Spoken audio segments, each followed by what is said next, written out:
Una fina capa de polvo de las altas llanuras se posó sobre los hombros de Gideon Blackwood, cubriéndolo como un sudario. Cubría el cuero envejecido de su silla de montar, la empuñadura astillada de su revólver y llenaba las cámaras vacías de su corazón, donde una vez residió una vida.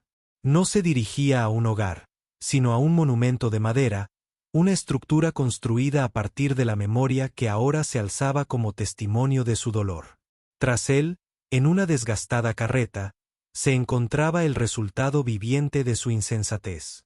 El amargo final de un chiste urdido a base de whisky y una baraja de cartas.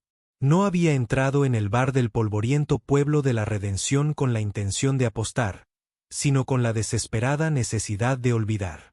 En cambio, había salido victorioso. Había conquistado a una mujer.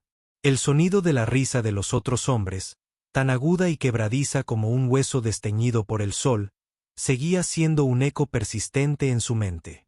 Corbin, un hombre con un alma tan desolada como el territorio que anhelaba, la había lanzado al bote de apuestas con una mueca de desprecio. Mi cocinera contratada, había anunciado, aunque el término era un endeble disfraz de una realidad mucho más oscura. Demasiada mujer para un hombre, una broma había dado en el clavo, y las ganancias eran suyas. Ahora, esa misma broma cabalgaba tras él, una mujer silenciosa y corpulenta llamada Beatrice. Había anticipado lágrimas, súplicas o quizás una rabia que reflejaría la tempestad en su propia alma. Se había preparado para cualquier cosa menos para la profunda quietud que emanaba de ella mientras detenía su caballo ante la silueta esquelética de su rancho. Ella no esperó a que la ayudara a bajar. Se movió con una gravedad mesurada y deliberada, sus pies tocando la tierra abrasada por el sol con una suave sensación de permanencia. A medida que la luz menguaba, su sombra se alargaba y se extendía. Una figura solitaria recortada contra el terreno implacable. Caminó hacia ella, el silencio se extendía entre ellos como una entidad tangible. Cuando su voz finalmente emergió, estaba corroída por el desuso. La casa está allá. Hay una habitación al fondo. Tú trabajas, tú comes. Era un trato de negocios, nada más. Sus ojos, del tono de un cielo al anochecer, se encontraron con los suyos. No había rastro de miedo en ellos, solo una profunda y desconcertante sabiduría. Contempló su casa, la tumba abandonada de su esposa, Eleanor, en la colina cercana, y luego sus ojos volvieron a él. Su voz era una corriente suave que se movía bajo una capa de hielo. No soy la desgracia que crees, afirmó, y sus palabras parecieron absorber los últimos vestigios de calidez del aire vespertino. La desgracia es el hombre que me envió a este lugar. Vendrá por lo que le pertenece, señor Blackwood. No por mí. Un temblor frío y penetrante recorrió a Gideon. No era miedo a ella, esta mujer adquirida en un juego de azar, sino una premonición escalofriante, un temor de que sus palabras no fueran meras especulaciones, sino una profecía nacida del mismo fuego que había templado su mirada. Había traído a una extraña a su casa, pero sabía con una certeza aterradora que ella traía consigo un ajuste de cuentas. La acompañó a la habitación sin decir una palabra más. Era apenas un trastero, amueblado con una delgada cama y una caja solitaria que hacía las veces de mesa. Una capa de polvo cubría cada superficie, un fino polvo gris que denotaba el sabor del abandono. La dejó allí, cerrando la puerta a su quietud, y buscó el frío consuelo de una botella de whisky. Bebió hasta que el fantasma de Eleanor se disolvió en los rincones de la habitación, y entonces se sumió en un sueño profundo y vacío como una tumba de invierno. Lo despertó no la habitual punzada de soledad, sino un aroma que lo sacó de las profundidades de su duelo. Café, potente y oscuro, un aroma que había estado ausente de su hogar durante 2 largos años. Lo siguió hasta la cocina, una habitación que había sido el corazón de Eleanor, un espacio que él había permitido enfriarse y aletargarse. Allí, Beatrice se movió frente a la estufa de hierro fundido. Su tamaño, que había sido la fuente de tan cruel humor en el salón, pareció disiparse en la silenciosa destreza de sus acciones. No era torpe ni perezosa, sino precisa y eficaz. Sus manos, anchas y hábiles, amasaban la masa sobre una tabla floreada con una cadencia experta. Ya había barrido los pisos, limpiado la mugre de los cristales de la ventana y conseguido una llama cálida y confiable en la chimenea. No lo miró mientras él permanecía enmarcado en la puerta, un fantasma en su propia casa. Simplemente sirvió una taza de café de la olla y la colocó sobre la mesa, una ofrenda silenciosa. La bebió. Era fuerte y caliente, quemando parte de la escarcha que se había arraigado en lo profundo de sus huesos. La observó mientras deslizaba una hogaza de pan en el horno, con movimientos a la vez económicos y elegantes. Estaba transformando la habitación, devolviendo la vida al corazón muerto de su hogar, y lo hacía sin su permiso, sin una sola palabra. Se sentía como una invasión, una conquista suave y aterradora de su dolor. Sintió que un muro dentro de él, uno que había construido con esmero a partir de la pérdida y la rabia, comenzaba a mostrar grietas muy finas. La sensación era tan extraña, tan inoportuna que se dio la vuelta y huyó del calor de la cocina, en busca del frío familiar del campo abierto. Trabajó hasta quedar exhausto, reparando cercas que no estaban rotas, con las manos irritadas y en carne viva, su mente una tormenta turbulenta. Pero no podía escapar del aroma del pan horneándose. Su hija era un susurro. Rose, una niña de 6 años, se había retirado a la periferia de su existencia tras la muerte de su madre. Su risa se había enterrado con Eleanor, su voz se atenuó hasta quedar completamente engullida por el vasto y resonante silencio de la casa. Se movía como un fantasma, su rostro pequeño y pálido, un recordatorio perpetuo y embelezador de todo lo que había perdido. Observaba a Beatrice desde las sombras, una criatura diminuta y cansada que estudiaba a un animal desconocido. Sus ojos, abiertos y sombríos, seguían cada movimiento de la mujer. Beatrice, por su parte, parecía no darse cuenta, o tal vez dominaba el lenguaje de los seres heridos. No intentó hablar con la niña, no le ofreció una sonrisa falsa ni una palabra tranquilizadora. Simplemente era una presencia grande y firme en la quietud caótica. Dejaba una pequeña galleta caliente en la mesa, donde sabía que Rose la encontraría con el tiempo. Remendó un desgarrón en el vestido desteñido de la niña, con puntadas tan finas que eran casi invisibles, y lo dejó doblado sobre su cama. Eran ofrendas dejadas al borde de un claro del bosque, invitaciones que no exigían nada a cambio. Una por la tarde, mientras el sol poniente proyectaba largas sombras sobre el suelo de la cocina, Beatriz tarareaba una melodía baja y desafinada, como el zumbido de una abeja en un trébol de verano. Pelaba manzanas, cuyas pieles rojas caían en una espiral continua desde su cuchillo. Rose salió sigilosamente de las sombras del pasillo y se detuvo un instante en la puerta. Beatrice no se giró. Simplemente cortó un trozo de manzana, crujiente y blanco, y lo dejó en la esquina de la mesa de madera. Luego volvió a su tarea. Durante un largo rato, la rodaja de manzana permaneció intacta. Gideon observaba desde la ventana, con la respiración entrecortada. Entonces, una mano pequeña, delicada como la garra de un pájaro, salió disparada y arrebató la ofrenda. La niña se escabulló de vuelta a las sombras para consumirla. Pero ella había cruzado una frontera. Un puente, frágil y brillante, se había construido en un espacio tranquilo entre una niña rota y una mujer abandonada. Por primera vez en 2 años, Gideon sintió una punzada de algo que no era dolor, sino un destello tentativo y aterrador de esperanza. Se apartó de la ventana. Su propio corazón era un campo de batalla de emociones contradictorias. Los días se fundieron en semanas, cada una definida por el ritmo tranquilo que Beatrice había establecido en la casa. El orden estéril del dolor fue suplantado por el orden viviente del cuidado. Las ventanas ya no parecían ojos nublados e invidentes. Estaban despejadas, dejando pasar la dura y hermosa luz de las llanuras. El olor a polvo y descomposición fue reemplazado por los aromas de estofado, cera para muebles y hierbas secándose. Las camisas de franela de Gideon, una vez deshilachadas y sin botones, ahora estaban remendadas, los parches cosidos con una mano pulcra y fuerte.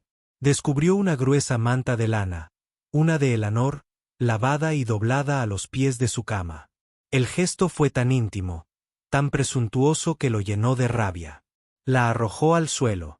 Pero en el frío centro de la noche, cuando el viento arañó la casa como susurros secos, se encontró buscándola, acariciándola con su calor sobre los hombros y despreciándose por el consuelo que le brindaba.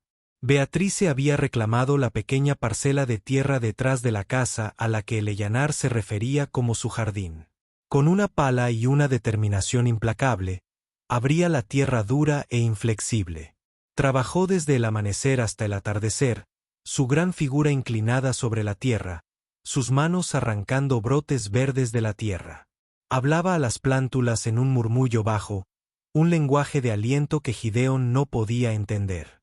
La observaba desde la distancia. A esta mujer que cultivaba la vida en un lugar definido por la muerte. Su presencia era un préstamo constante en contraste con el silencio estridente de su pérdida. Nunca le habló de nada más allá de las necesidades del rancho, y ella nunca ofreció más que un leve asentimiento en señal de reconocimiento. Y, sin embargo, una conversación se desarrollaba entre ellos en el espacio compartido de la casa, en las comidas que ella preparaba, en el orden que ella forjaba a partir de su caos. Era un hombre que se comunicaba con hechos y comprendía lo que ella hacía. Ella estaba sanando su hogar. Lo aterrador fue la lenta y sigilosa comprensión de que ella también podría estar sanándolo. Se descubrió notando pequeños detalles. La forma en que fruncía el ceño concentrada mientras cosía, la inesperada delicadeza de sus manos al desherbar el jardín, la profunda y constante cadencia de su respiración mientras dormía en la habitación al final del pasillo. Su mundo, antes un monocromo de tristeza, se llenaba de color lenta y reticentemente. El mundo de Rose fue el primero en recuperar su vitalidad.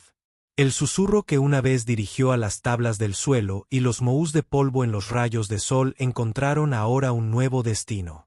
Empezó a hablar con Beatrice, su voz un frágil hilo de sonido. Le preguntaba por los nombres de las plantas del jardín, o qué hacía que el pan subiera, o porque la luna cambiaba de forma. Beatrice respondía con su tono tranquilo y uniforme. Su voz, un ancla firme para las tentativas exploraciones del lenguaje de la niña.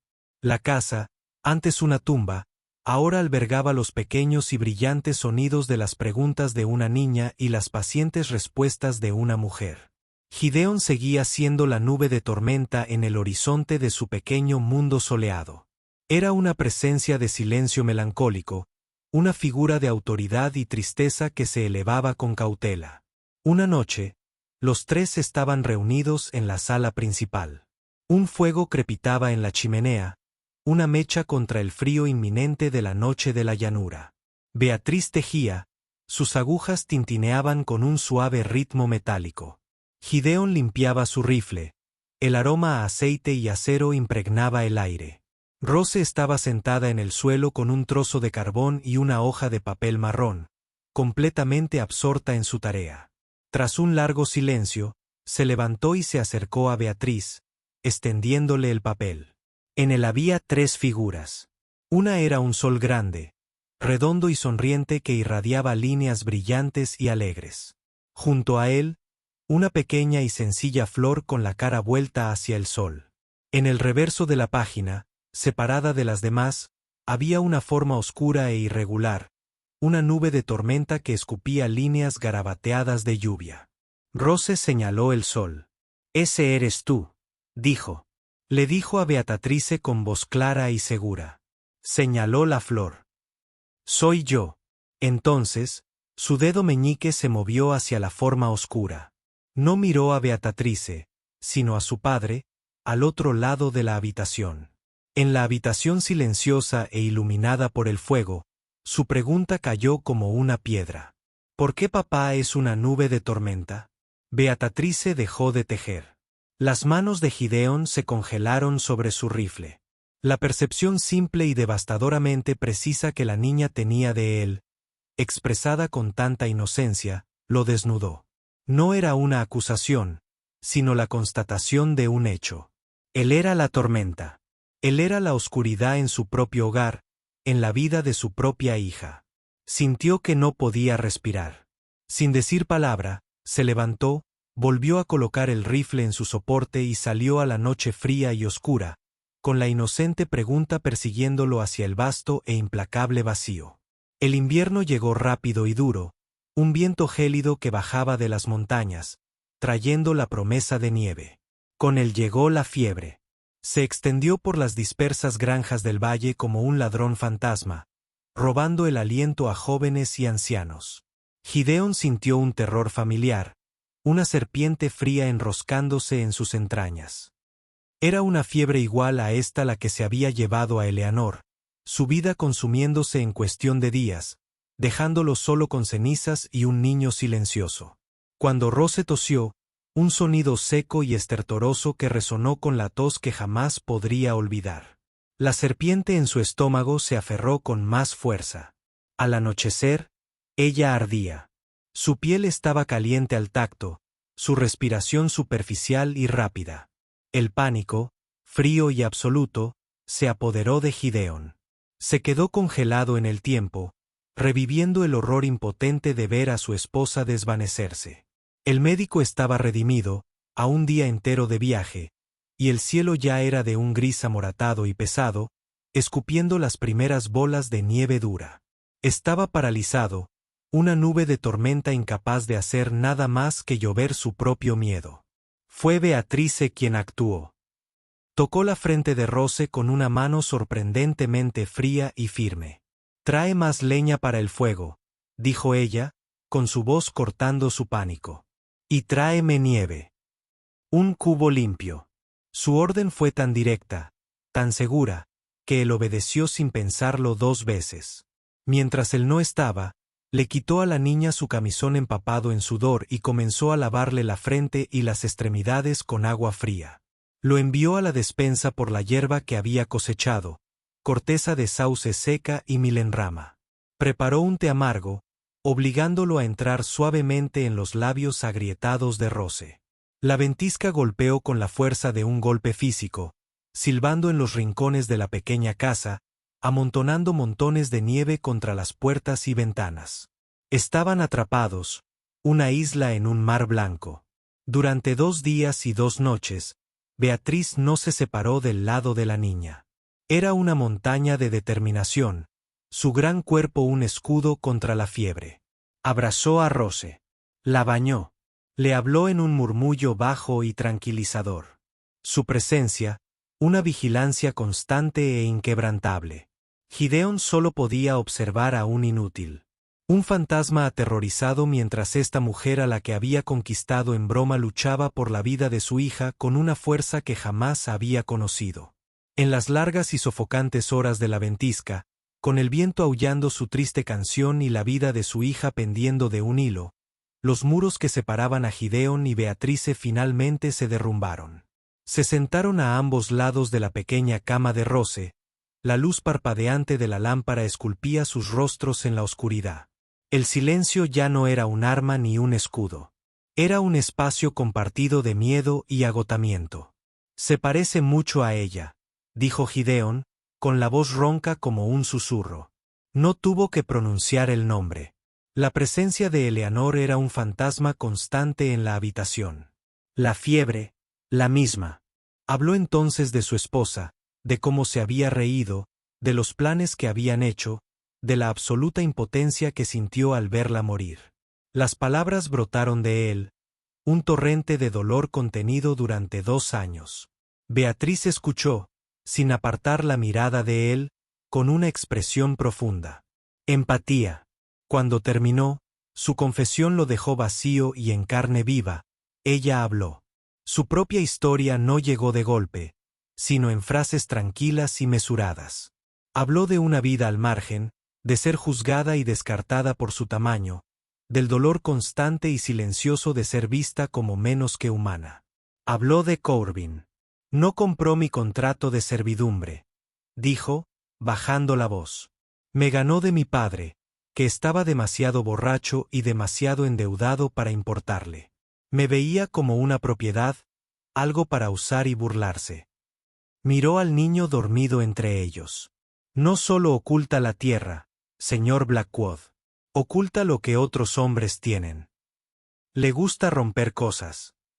Mi advertencia no fue una suposición. Fue una promesa. Te dejó conquistarme porque sabía que lo traería hasta tu puerta. Quiere verte rota.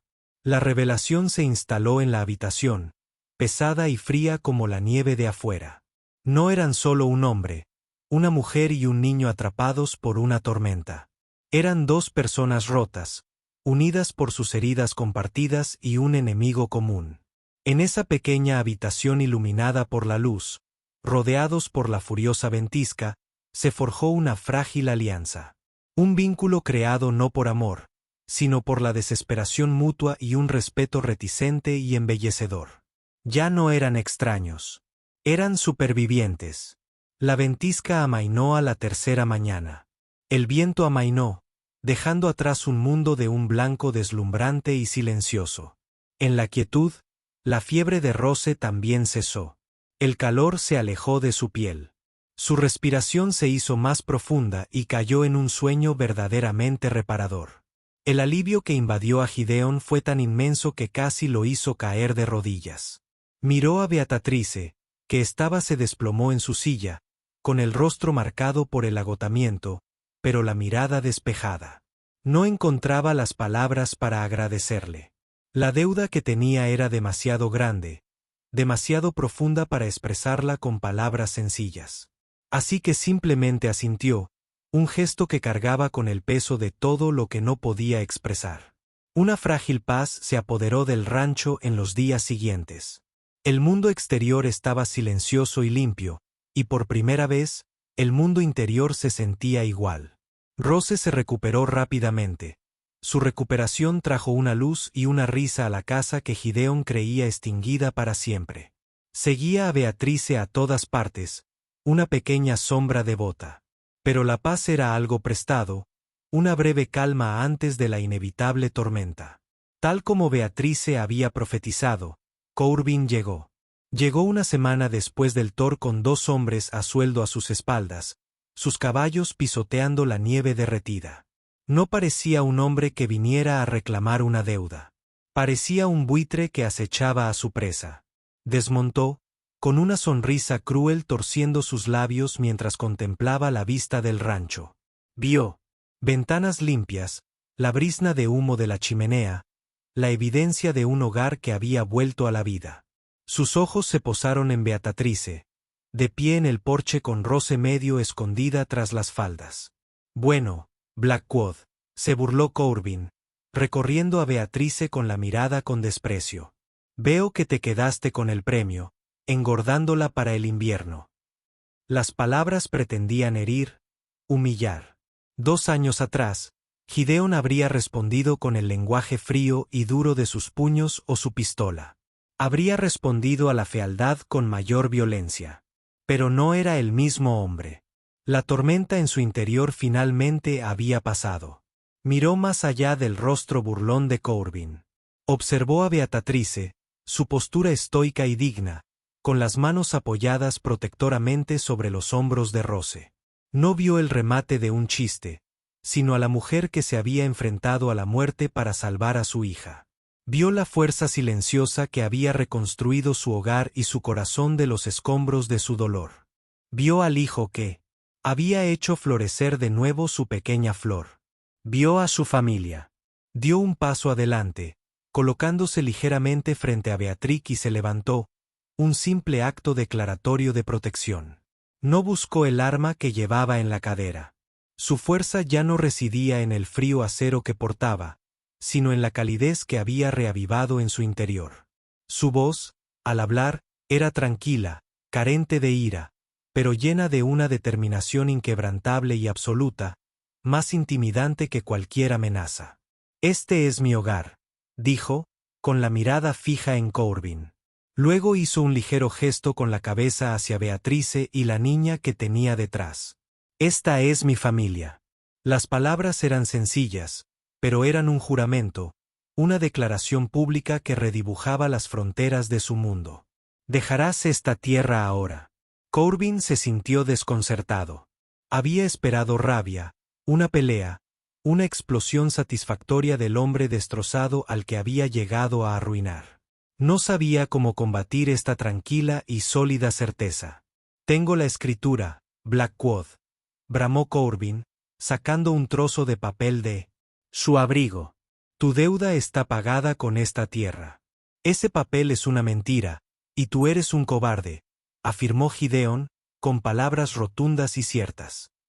«Te aprovechas de los débiles y los afligidos. Pero mi dolor ha terminado», dio otro paso al frente. Los hombres de Corbin se revolvieron, sus manos se dirigieron a sus armas. Gideon no se inmutó. «Vete o te sacarán de aquí». No había odio en su voz, solo la fría promesa de un hombre que había encontrado algo que valía la pena defender, algo por lo que valía la pena morir. Corbin, un matón que solo entendía el lenguaje del miedo y la dominación, vio algo en los ojos de Gideon que nunca antes había visto, un hombre que no tenía miedo. Dudó, su bravuconería le falló. Con una última maldición venenosa, hizo girar a su caballo. «Esto no ha terminado», espetó antes de alejarse.